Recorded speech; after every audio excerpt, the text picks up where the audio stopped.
We have a massive packed week of gaming news for you. We're going to talk about GTA 6 release window, Assassin's Creed Shadows, and Call of Duty coming to Game Pass.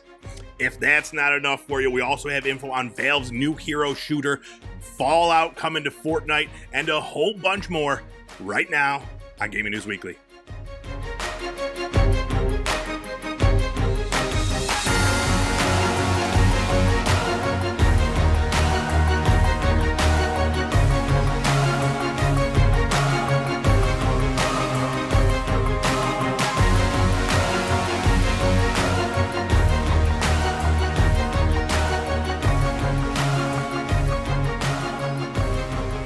What's up, everybody? It's time for another episode of Gaming News Weekly, the best weekly video game news show out there. Every single Monday, we're bringing you all the biggest things happening in the video game industry. You can find us on YouTube, Fruit Lab, and podcast services everywhere. My name is E-Rock the Red. As always, I am joined by this gentleman right here, full clip. What's going on, dude? How are you? What's good? Pretty good. Now, discerning fans may realize that I'm not in a pixelized fantasy world. I got no green screen. This is what I've looked like all these years. Would you have guessed? No, I never would have guessed it. It looks like a different type of fantasy world.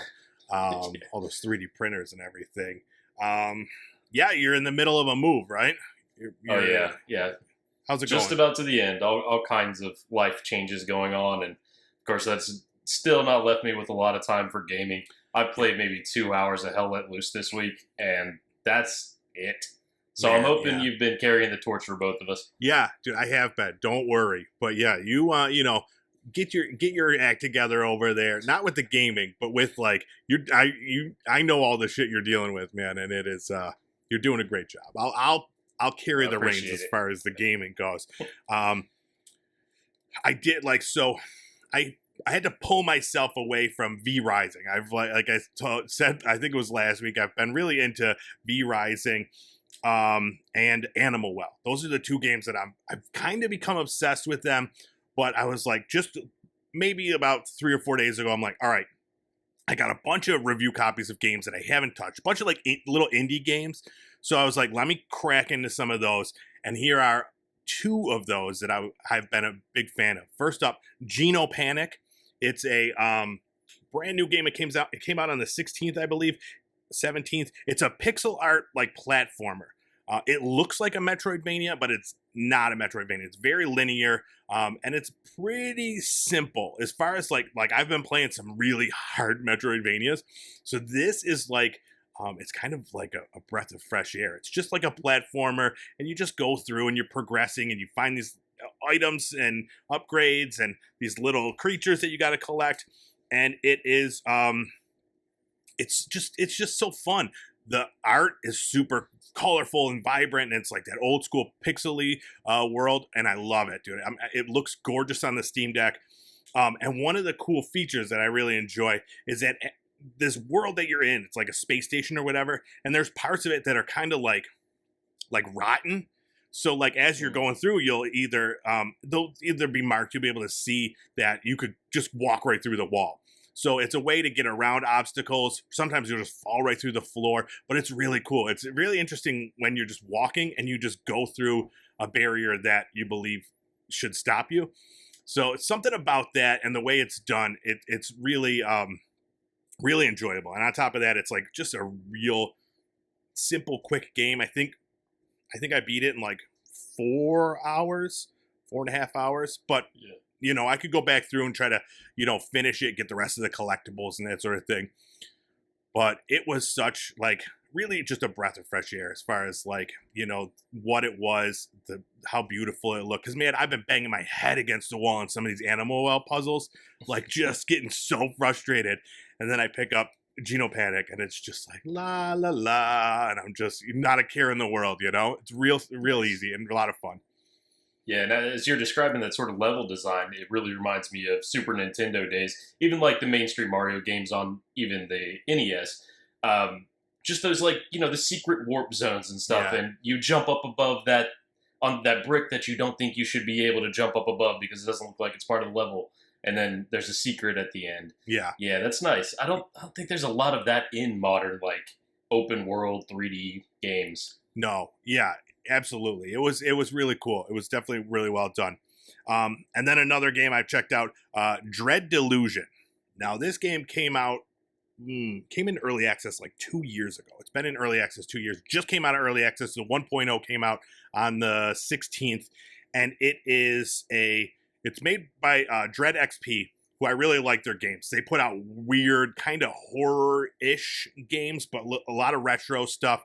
And this one is a PlayStation 1 inspired open world RPG.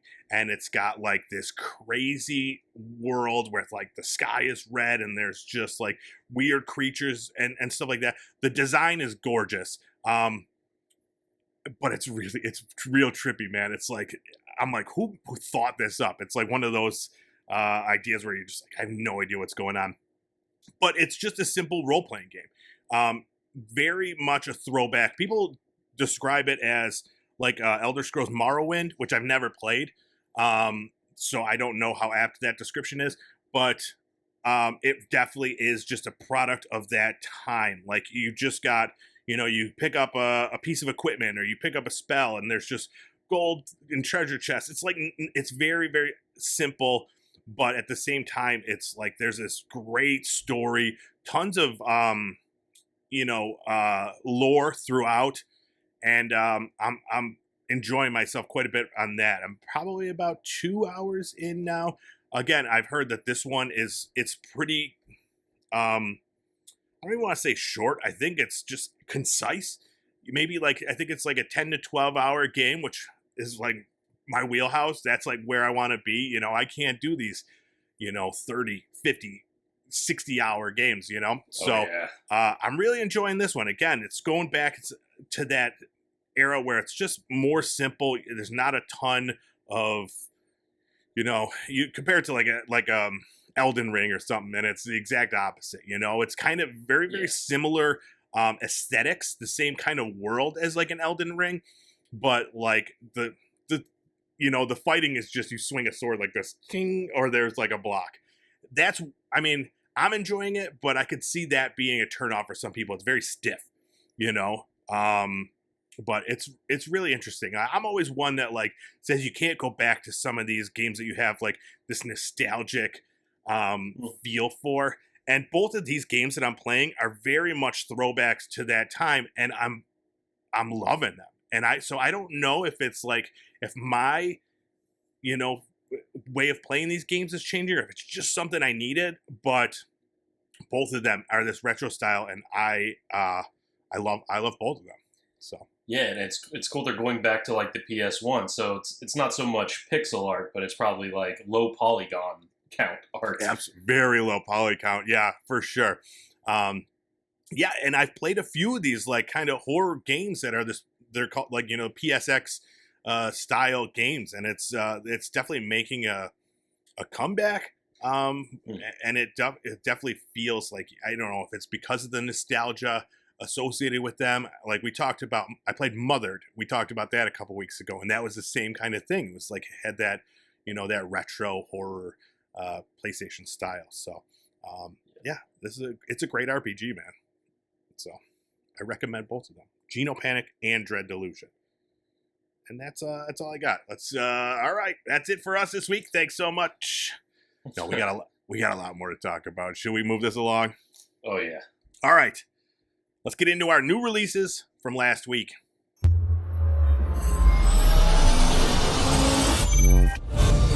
All right, technically, both of those games were new releases last week.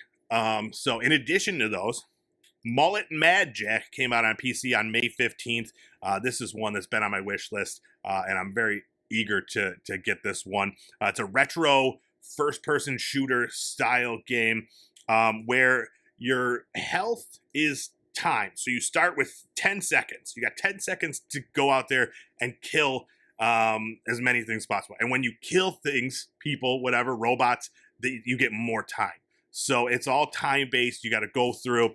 And that's the gameplay loop. You're gonna go out there, you're gonna die, and you're gonna repeat, and you're gonna remember where these people came from and everything. It's one of those things where it's all about that gameplay loop and getting further and further and faster and faster. But throughout there's all these power-ups you could get. There's over 50 different power-ups.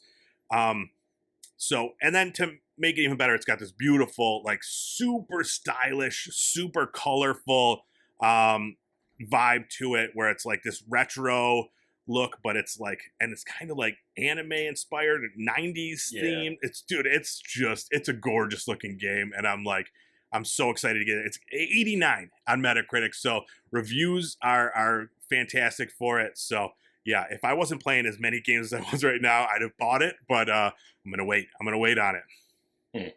Yeah, I hadn't heard about this until you put it on the list, and I checked it out. Now, they do claim like it is classic anime inspired or earlier anime inspired. Yeah. I didn't really get that vibe from it. Definitely like an 80s or 90s thing. Yeah, but not anime so much. And that's what I was wondering. Like I said it because that's what it said in the description, but like I don't know a ton of anime, so I was like, it's got to be something. But yeah, it definitely wasn't. More about that era, the time. It had that 90s kind of style and vibe to it. So I don't know. All right, next up, Lorelei and the Laser Eyes came out on PC and Nintendo Switch on May 16th. This is a third-person puzzle game with like psychological horror kind of feel to it. You're like in this old mansion in 1963, and it's like this monochromatic world where everything's just kind of grays and blacks, but every once in a while there's like a pop of color, and you got to solve over 150 puzzles throughout this mansion, and it's like this big giant maze, but it's non-linear. So if you go in one room or one area and you're stuck on a puzzle, you could just go let it sit and go try to like figure out another one. But this one is another one immediately on my wish list. Looks gorgeous. I love puzzle games. Like I said, I'm playing Animal Well right now, which is an amazing puzzle game, and that's more about the traversal and what things can do in the world. Whereas this one, it's that classic kind of puzzle style where you got to like, figure out. I don't know. I think it reminds combination me a little, locks. Yes, patterns. yeah, a little like Myst-ish. If you've ever played like Myst, kind of like those kind of puzzles, I believe, where it's like you gotta or even it's almost like mini game puzzles. Yeah, that's what I believe. Or even like kind of Resident Evil. Remember like the puzzles in like Resident Evil or whatever? You have to turn like a statue like a certain direction and stuff like that. So yeah, I'm excited to try this one out as well. The style of it looks beautiful. So anytime there's a new puzzle game, I'm in. Regardless of what else.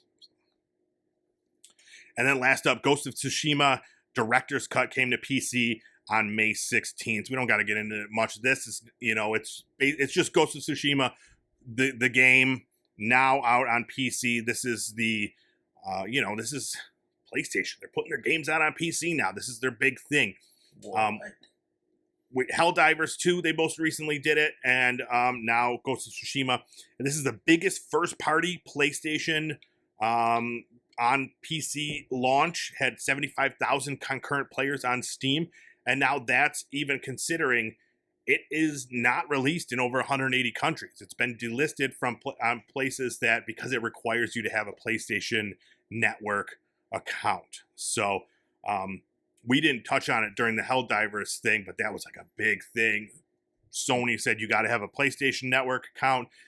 Pissed everybody off. Everybody review bombed Helldivers. They went back on that. And now the same thing's happening with Ghost of Tsushima, but for some reason this one's not getting the review bombs. I don't know if it's because it's new and it's not an existing game. I don't know, but people are loving it. So, right. Yeah. This is a really good timing because we're coming off the season finale of Shogun a few weeks ago. I'm in the mood for it, and later on we're going to talk a little bit about Assassin's Creed Shadows. I'm getting the same vibe from that. I need a good like samurai game to play. Absolutely, yeah. And this could be it, dude. So go out there, get it on Steam right now. All right, that's it for our new releases. Well, it's time for our news of the week.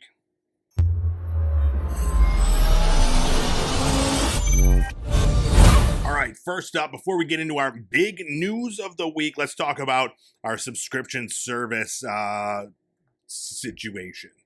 The Triple S, the Game Pass games for May have been announced. Was Wave 2 coming soon. Chance of Senar comes out May 15th. EA Sports NHL 24 May 16th. Immortals of Avium May 16th. Senua's Saga Hellblade 2 Day 1 on May 21st. Galactic Hair, another Day 1 game on May 23rd. Haunty Day 1 on May 23rd. Moving Out 2 comes out May 28th. Humanity comes to Game Pass May 30th. Lords of the Fallen, also May 30th. Firework, June 4th. And then Rolling Hills is another Day 1 game on June 4th. Such another amazing lineup, dude.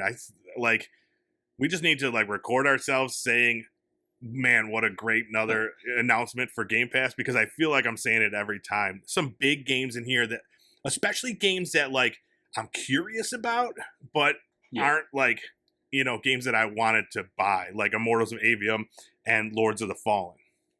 Yeah, both on the AAA side and the indie side, because I've wanted to do Humanity for a while. It seems almost like a Lemmings yes, puzzle game. Yep. Yeah, and then Chance of Senar, I hear amazing things about. That's been on my wish list on Steam for a while. Hellblade 2 being available Day 1. That's gonna be a big one that I'm interested to see how that does as far as sales. We've seen Xbox kind of struggling with their first party games. This is gonna be it's gonna tell a story when that one comes out. We're gonna see what's up with that. And then Galactic Care, no idea what that is. Haunty, no idea what that is. And then Rolling Hills, all three brand new games, no idea what they are, but I like new indie games, so I'm excited. And then leaving at the end of the month on May 31st, Chicory, A Colorful Tale, Far World Pioneers, JoJo's Bizarre Adventures All-Star Battle, Pac-Man Museum Plus, Little Witch in the Woods, and Railway Empire 2. All right, and then this month's showdown. Let's see who did it better. PlayStation Plus announced their extra and premium game catalog for May. Red Dead Redemption 2, Deceive Inc., The Sims 4 City Living, Crime Boss Rockay City, The Settlers New Allies, Stranded Alien Dawn, Cat Quest 2, the Lego Movie 2 video game, Watch Dogs, all available on the extra plan. And then coming to premium, 2 Extreme, G-Police, Worms, Pinball. What do you think of this lineup? I think Xbox has them, despite one of the best games ever, Red Dead Redemption 2, being right there front and center. The thing is, that's kind of on sale a lot for $20. I think I bought the multiplayer only version for $5 at one point. So not a great value right there. Crime Boss Rockay City kind of fell off the map as soon as it came out, but I want to see what that's like. It seems like a goofy GTA, but so does, what was the other one that just kind of bombed? Oh, Saints Row? Saints Row. Yeah. Dude, I'm low-key excited to check out. I would never, ever buy Crime Boss Rockay City, but for free, free, I'm excited to see this, it's like a B movie, dude. Chuck Norris and, Michael Madsen and everything in there. I want to see what that is. And, Danny Trejo in there, he's got to be, right? Probably. I can't imagine he's not. So, yeah. And then, for my son, the 2 Cat Quest games and then the Lego Movie 2 game, which we've never played any of those. So I think it's, both sides. I think if the other wasn't announced, it would be, a good win, or if, whoever has what, you're happy this month if you've got one of those subscription services. All right, let's get into our big news of the week. We got a lot to talk about. So I'm gonna jam it all into 3 minutes speed round. Oh, no, God. I'm kidding. GTA 6, we got a release window. Fall 2025 is what they're saying. So technically that falls between September 22nd and December 21st, 2025. So somewhere in there. This is from Strauss Zelnick, chairman and CEO of Take-Two. He announced that it's happening. What do you think? Is this sooner I'm or later than you surprised. thought? I thought they were in dire financial straits lately and Oh my needed to lay God. off all those people. Oh, Yeah, uh, he even mentioned I mean, that they're this, doing great. yeah, It's yeah. I weird, mean, man. I don't think there was any mystery to that. It's not really like coming out sooner than I thought. This is about what I think a lot of people expected about the end of next year. Of course, they want to hit it before Christmas and probably try to sell some consoles along with it or something. Yeah. So going back to what you said, he said he mentioned that the company concluded fiscal 2024 with strong fourth quarter results, including net bookings of $1.35 billion, which exceeded the high end of its guidance range. Many of its key franchises outperformed, including NBA 2K24, Zynga's in-app purchases, led by Toon Blast and its newest release, Match Factory, the Red Dead Redemption series, and the Grand Theft Auto series. So, yeah, I don't know, man. But I'm excited for fall 2025. He's confident that it will be coming out during that point. So hopefully that's the case. No delays or whatever. But yeah, I want more. I want a trailer. I want more. I want more info. I need to see it. Yeah. Now, for me, I'm going to pick it up regardless. I played every GTA Yeah. since probably the first one, really. But I think you've told me in the past that you hadn't played one. So is this one where you're going to have to wait and see, or are you going to pick it up regardless? I gotta get it. I gotta play it. Yeah, it's too big. It's like too Elden Ring big, or man. something. This is a huge moment for the industry. This game, it's going to be guaranteed. It's going to be the highest budget game, and they're expecting it to be the highest grossing game of all time. And I want to be part of that conversation. Especially doing what we do here.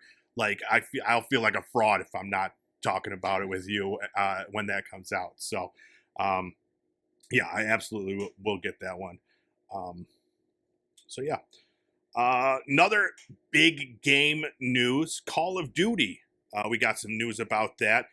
From the Wall Street Journal, they said Microsoft plans a major shakeup of its video game sales strategy by releasing the coming installment of Call of Duty to its subscription service instead of the longtime lucrative approach of only selling it a la carte. What do you think of this move? I kind of like it. I mean, you and I are fans of Game Pass and what they're doing there. If I don't have to buy another $70 Call of Duty title for the year, I'm happy. Yeah. But there are a lot of questions with this. I mean, we're just seeing the word Xbox Game Pass, and we know that that's technically one service under the Game Pass brand. So does this even come to PC Game Pass, or are they only servicing the people who have bought Xbox consoles? And on top of that, like, is it going to be on there indefinitely for 12 months, for 6 months, just so people get a taste, and then you have to go ahead and purchase it for hopefully discounted price at that point? Yeah, I'm looking forward to jumping into the next COD one way or the other. Yeah. If it's on Game Pass, even better.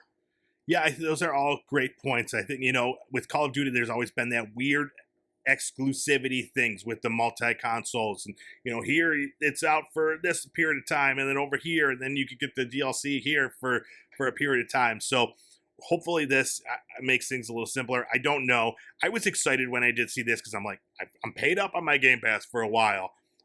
And like, I've kind of been down on the Call of Duties, I said duties, yes.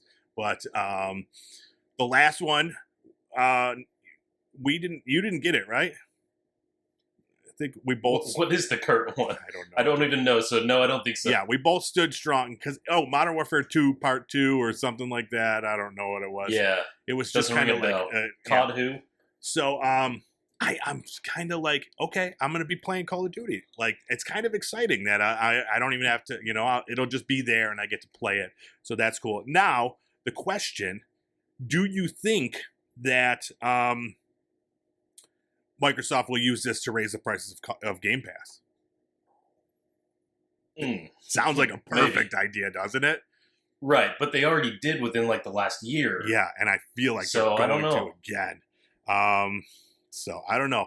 And then also on top of that, like, what does it do to, the sales numbers? That's going to be interesting to see, like, how big of a chunk it takes away from it, knowing that it's on Game Pass, because it's always been incredibly a high seller and very lucrative. So we'll see what this does. This would be like, probably the first major title coming out of Activision Blizzard since being acquired by Microsoft, right? Maybe Diablo 4, maybe that was right before. That was before, and then that went on to Game Pass, but that's already been out. So yeah, I don't know. It'll be interesting to see what this does to the whole thing. So I'm excited. And really, I mean, the last time they did the little price hike on Game Pass, wasn't it like $2 a month or something like that? So nothing insane, if I'm remembering that correctly. Yeah. And I think Game Pass is a good value where it is right now. And if it raised a couple more dollars a month, I don't think it's really out of the price range. Yeah, I agree. I think, again, like you said, it's a great value, especially, if Xbox is going to keep putting out these day one titles out there. It's right. It's still a great value. All right, you didn't think we were going to make it through a Gaming News Weekly without talking about layoffs, did you? Well, Square Enix is the latest to, be hit by layoffs. U.S. and Europe have been the ones affected, basically, and it's due to, they've talked about it a lot recently, just the underperformance of, we hear Final Fantasy VII Rebirth is the big one. That one, I'm interested to see what the actual sales were of that, because they keep saying how it really failed to meet internal expectations. But according to the report that was put out by Square Enix, they said the publishing arm, IT, and the indie divisions are among the areas that would be most affected by the layoffs, and the scale of the layoffs has not been confirmed.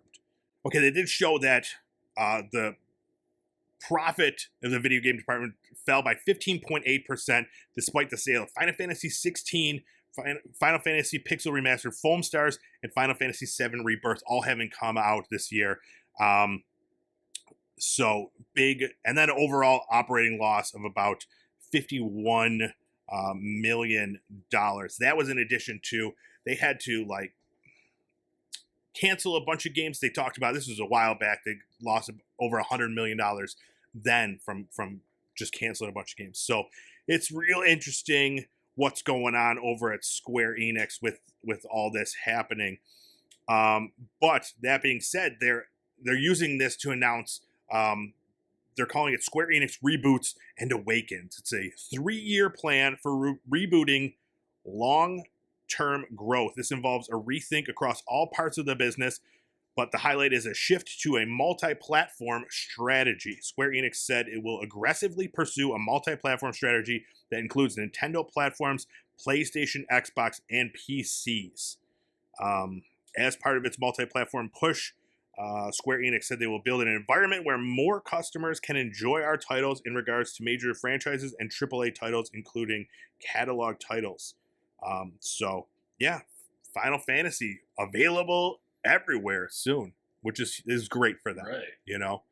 You never really think of them being that PlayStation exclusive, and I feel like right. I was gonna say, are they just choosing to be PlayStation exclusive?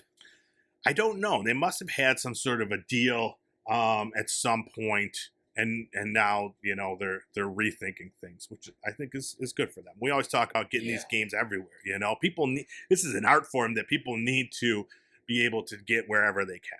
So hopefully this turns things around for them. That just sounds like a lot of mismanagement from the top. I mean, when you're making your business decisions based on how you think a game's going to do, and you're talking about like a remaster, I don't know what you would call that one, because I know they added to it or something like that. Yeah, that's like a whole, I don't even know. There's different, when it comes to those re's, you get the remaster, the reboot, the whole, so this one is basically a brand new game, so I don't know. But I don't know what happened with Final Fantasy VII. I feel like it's the optics of it, because there was just Final Fantasy VII Remake not too long ago, and now they come out with the second part of that, Final Fantasy Rebirth, which I think if you're not super invested in that? Do you know the difference? You know, they're very similar, and now they have a third one coming out, so I don't know. And in between there was like a DLC. The whole branding of it it's a little strange, but Yeah. I'm glad that going forward we're going to see more Square Enix games everywhere. What they should figure out how to do is get some of these, you know, previous titles out Right. there, you know? Go back. Yeah. Put Final Fantasy VII on Xbox and PC, you know? Get it out there. That would be nice. That would be a way to get some bucks, but, you know, PlayStation's not going to allow that if they have, you know, some sort of contract or whatever. All right, continuing with the layoff chat, Phoenix Labs, creators of Fae Farm and Dauntless, also announced some layoffs. About 100 employees.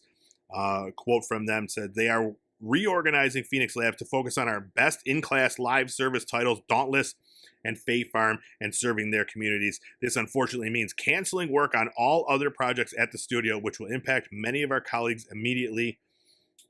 So yeah, it's a bold strategy. Focus on those two games. I guess there's enough of a player base that this makes sense. Yeah. That surprised me. I don't know much about, what was it, Fae Farm? Yeah.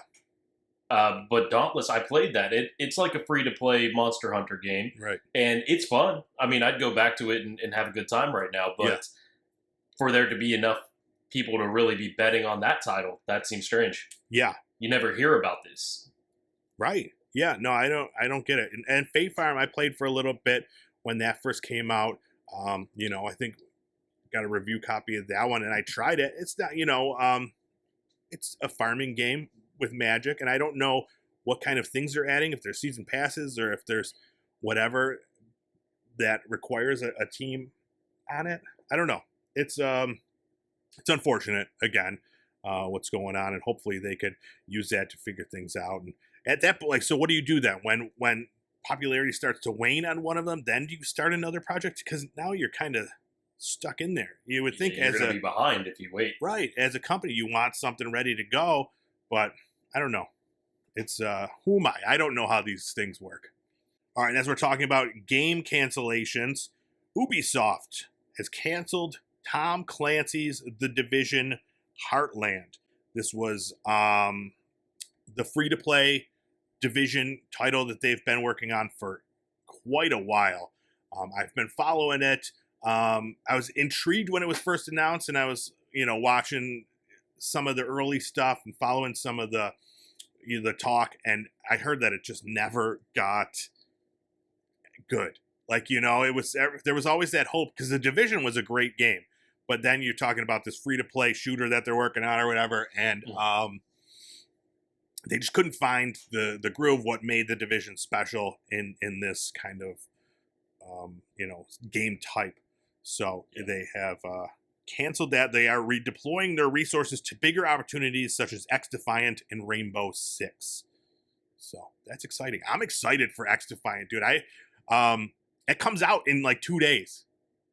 So, you know, if you find time. Now, I know you're a busy man. You got all this good stuff going on, but Tuesday it comes out. If you find time, you should try to play some, and we'll chat about next week. Because, like, I realized as I was thinking about Call of Duty and the next thing we're going to talk about and X Defiant, and I'm like, dude, I haven't played a shooter in, I don't know, in so long. And so I played like some of the Call of Duty free weekends or whatever. But I think before that it was like Halo. It's like Halo Infinite, I think was the last time. Yeah. So I'm fiending for a good shooter, especially now that I'm not playing Overwatch. So yeah, I'm excited for X Defiant, and hopefully, you know, that could help out Ubisoft over there. God. You remember when we both started Fruit Lab and it was nothing but like Call of Duty montages? That's all it was. It was just kind of miss it. Yeah. Yeah, just put that, who can make the best Call of Duty montage. And it was, dude, and you're grinding. Everybody's just grinding to get like cool clips to clip and put on the site to earn some pips. That was fun. Yeah, so hopefully this could turn things around for Ubisoft, you know. But speaking of shooters, Valve, we got some leaks coming out of Valve. Valve reporter Tyler McVicker published a video to YouTube in which he claimed Deadlock is currently in closed alpha. This is a new hero shooter from the folks over at Valve, and this is from IGN. They said that there's an announcement said to be imminent, and competitive gaming YouTubers are reportedly already playing under a non-disclosure agreement. So there have been some screenshots that have popped up, and they don't look great. They look kind of, basic and bland. Yeah. So, hopefully that's some alpha shit, but we all know Valve makes quality games. With Overwatch kind of doing their thing and going that way, again, I'm fiending for a nice hero shooter. I'm excited for Marvel Rivals to come out. I couldn't get that alpha to work on my Steam Deck. I got a code for it, but it doesn't work with the Steam Deck, so it's a bummer. Yeah, seems like there are quite a few of these coming out, so you got some options. Yeah. Although, even though it's Valve, and maybe that will get a lot of PC players playing this day one, and maybe it'll be a pretty good game. But if you're going to try to kind of copy Overwatch, you need to do something better. You got to stand out from the original. Right. Yeah, and these screenshots don't do that. They definitely have Overwatch vibes in what they show. Like it's 6v6 battles. But then on top of that, there's it's lane based. So there's these giant maps with 4 lanes, and there's lane objectives to do. So it's kind of like a MOBA. But then they showed there's some of the characters, they look a little like Valorant with their abilities and stuff. So nothing's huge like how in Overwatch, these giant abilities that we've seen. But again, this is all real early screenshots and stuff like that. So hopefully, they could put out something official, prove us wrong, put out a fantastic game. I know this is pissing off a lot of people that, where's Half-Life 3? Where's my Half-Life? Right. But, they got to deal with an Overwatch style hero shooter instead. And even more shooter news, Fallout is coming to Fortnite. Epic tweeted an image of a Brotherhood of Steel member wearing the power armor, and then some sort of mechanism underneath it. I don't know what that means, what it was, but it was all this smoke.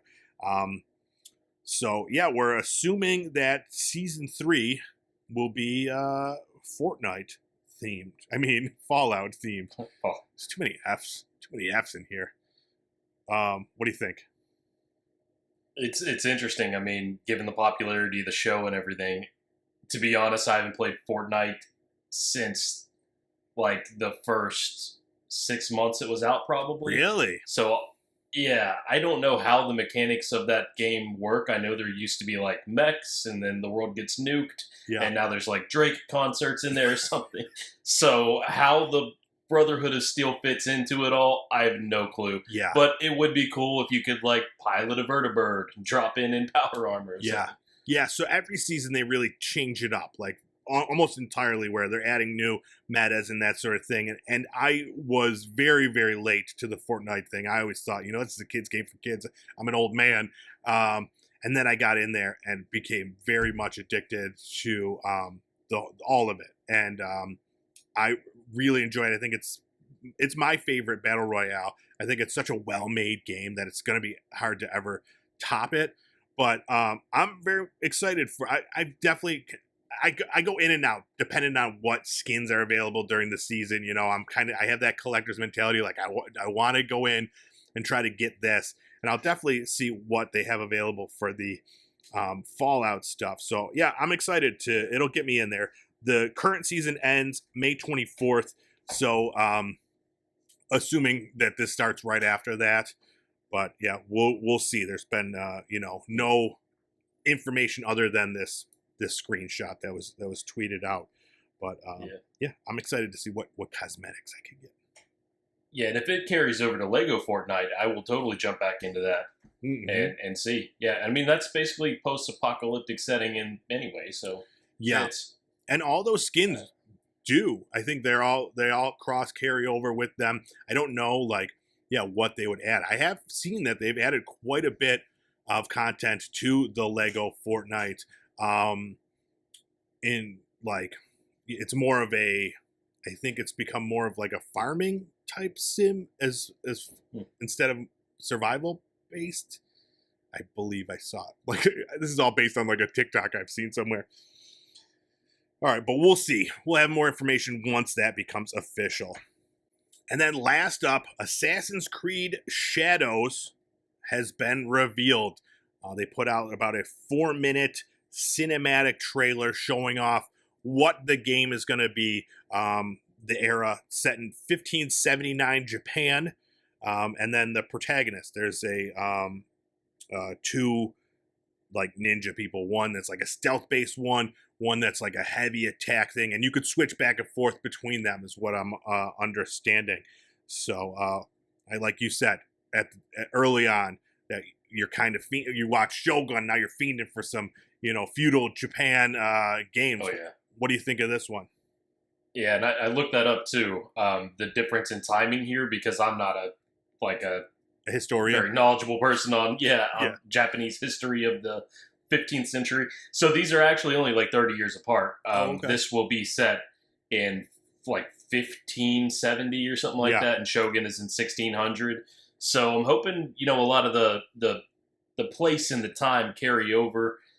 This is pretty cool because I played some Assassin's Creed games, but it's been a little bit. Probably Odyssey or Origins was the last one. Whichever one had ancient Egypt and But they get weird with it too in these games because they have carryovers with Final Fantasy. So you're riding a chocobo or whatever those are called.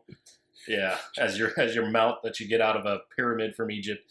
It's pretty crazy, and I hope they don't do any of that like stuff that kind of takes you out of it immediately in this game. Sure. Because it does seem really cool. It's supposed to be based off of real people. Yeah.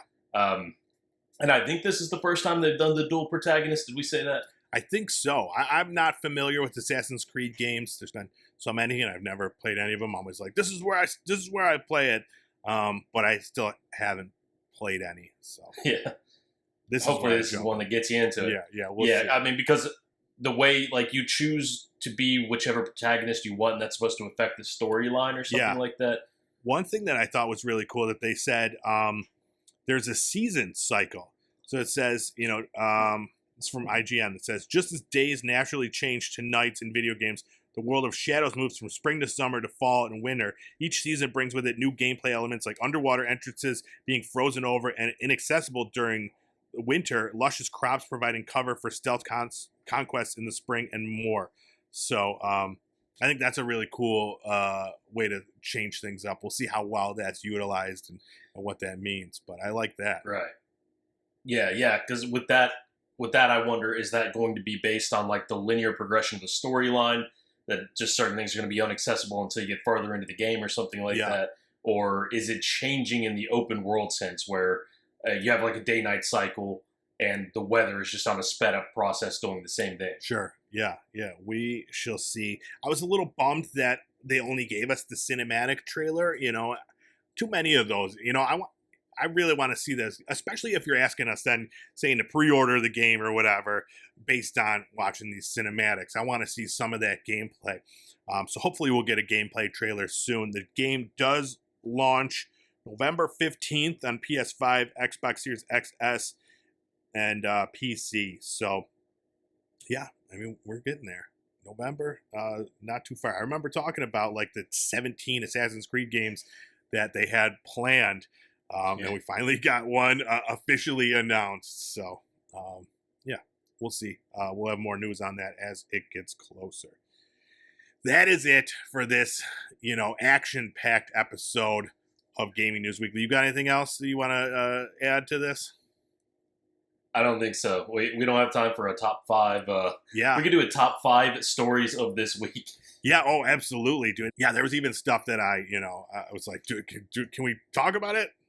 Didn't make the cut. So, it was fun. I was excited that there was so much to chat about. And I know, you're a busy man, so we got to let you get back to, moving and doing all that stuff you need to do, getting the house set up, getting the house clean, all that stuff.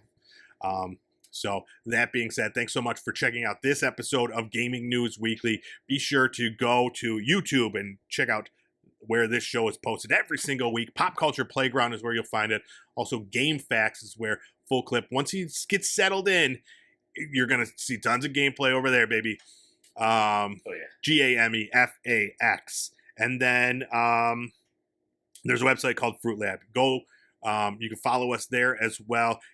It's an interesting website in that you can earn a cryptocurrency called a pip just by watching content, by uploading content. It's slow going, but before you know it, bam, you're cashing in and getting a gift card. It's really cool. So go over there, check that out. And then if you just want to listen to the audio version of this show, you could check it out anywhere podcasts are found. Every single Monday, we're bringing you this stuff. So just type in GNW into your podcast aggregator, and bam, we're there, ready to yell at you in your ear holes.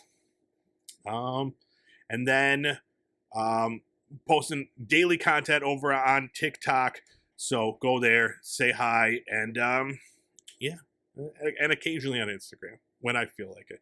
Instagram's tough though, because they only allow you to 60 seconds for a video, and like we talk too much, you know.